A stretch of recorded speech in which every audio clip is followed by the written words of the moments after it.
조선조 500년을 통틀어 최대 섹스 스캔들의 주인공은 감동과 어동이었다.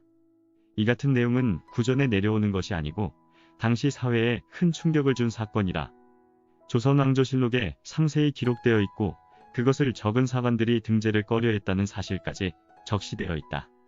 감동은 유교수의 딸로 태어나 평강현감 최준기의 아내가 되었다. 당시 현감이란 직책은 종육품으로 조그만 읍의 우두머리였다.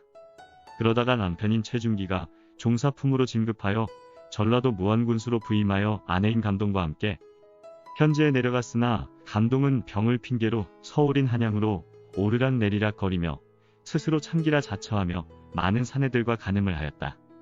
그녀와 잠자리를 같이 한 남자들이 거의 대부분 사대부 집안의 사람들이라 사헌부에서 이를 문제 삼았고 세종대왕도 이를 알고 진노하면서 엄벌에 처할 것을 명하였다.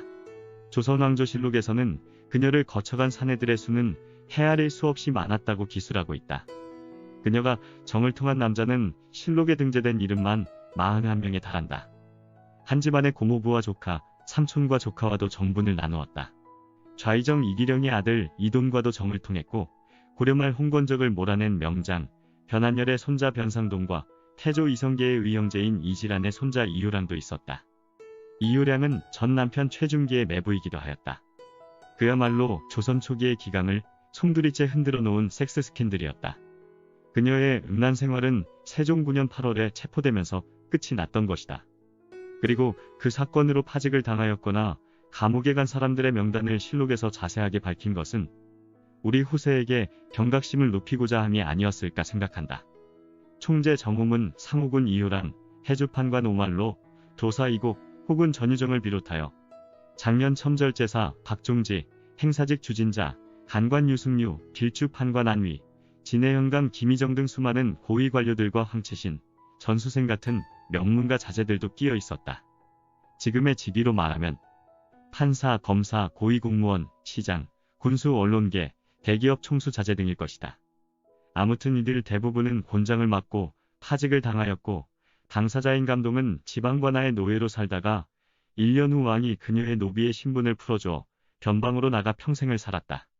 이 사건 이후 잠잠하다가 이보다 더한 섹스 스캔들이 터진다. 우리 현대 영화에 가끔 제목으로 선정이 되었던 어우동이다.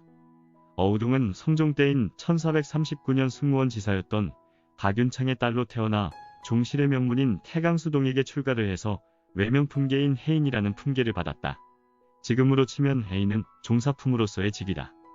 그리고 승무원이란 곳은 지금의 외교부를 말하며 세종대왕의 형인 효령대군의 손주며느리였다.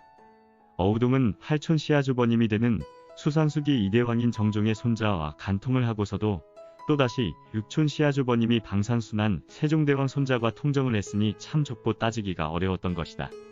아무튼 그녀는 밤의 여왕이었던 것이다. 그녀의 잠자리를 충족시켜준 사내에게는 사랑의 증표로 남자의 몸에 문신하기를 강요하였다. 그래서 전이감 생도인 박강창이 팔뚝에 어우동이라는 글자를 새겨넣게 하였고 하급관리였던 감이동은 등짝에다 어우동라는 이름을 새겨넣기까지 하였다. 조선왕조실록에 의하면 어우동과 관계한 사람은 그녀의 늪에서 헤어나지 못한 것으로 기록되어 있다.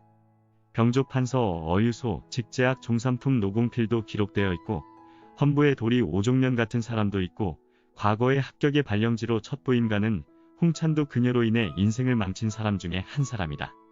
지금 직급으로 치면 국방부 장관, 청와대 수석, 대검찰청 고위관료, 신임 행정군수 등이라 할 수 있다. 그리고 어동은 번주아라는 딸이 하나 있었는데 그 아비가 누구인지는 모르는 게 당연하다.